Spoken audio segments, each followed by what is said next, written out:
Hello, welcome to my screencast about gaming.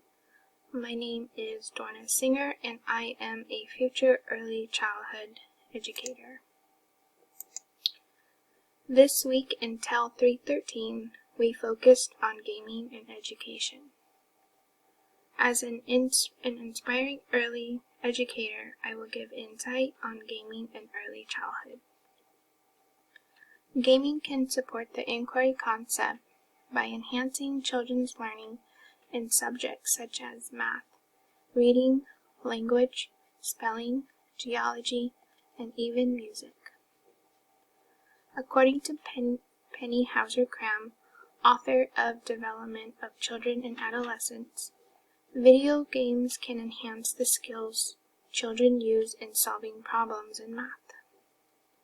Problem-solving skills can help stimulate cognitive abilities for early childhood learners. Gaming in early childhood classroom.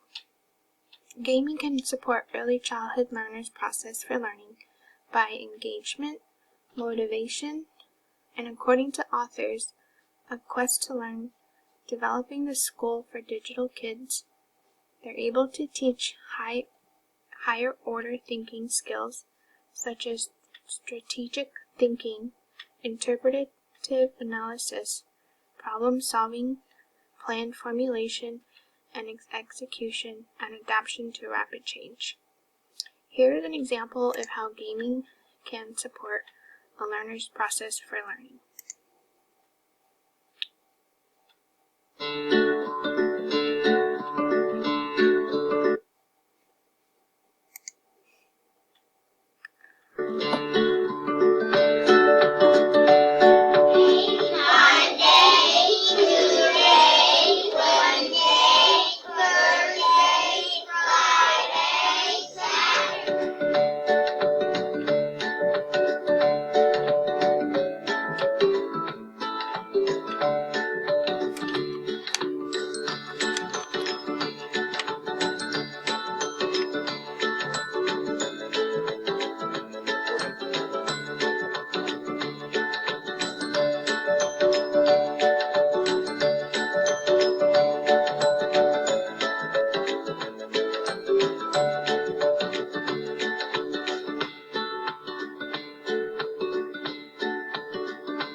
As you can see in the video, students were able to manipulate the technology in their classroom.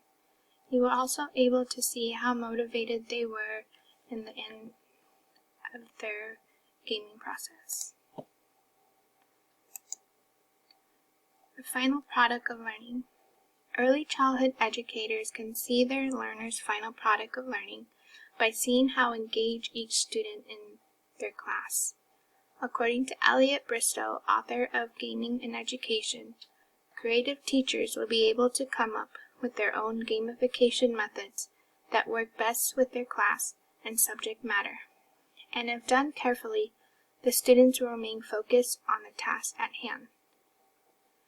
Educators in early childhood can accommodate each learner's needs and design gaming for them to actively participate in, so we educators can teach with enthusiasm. Thanks for watching.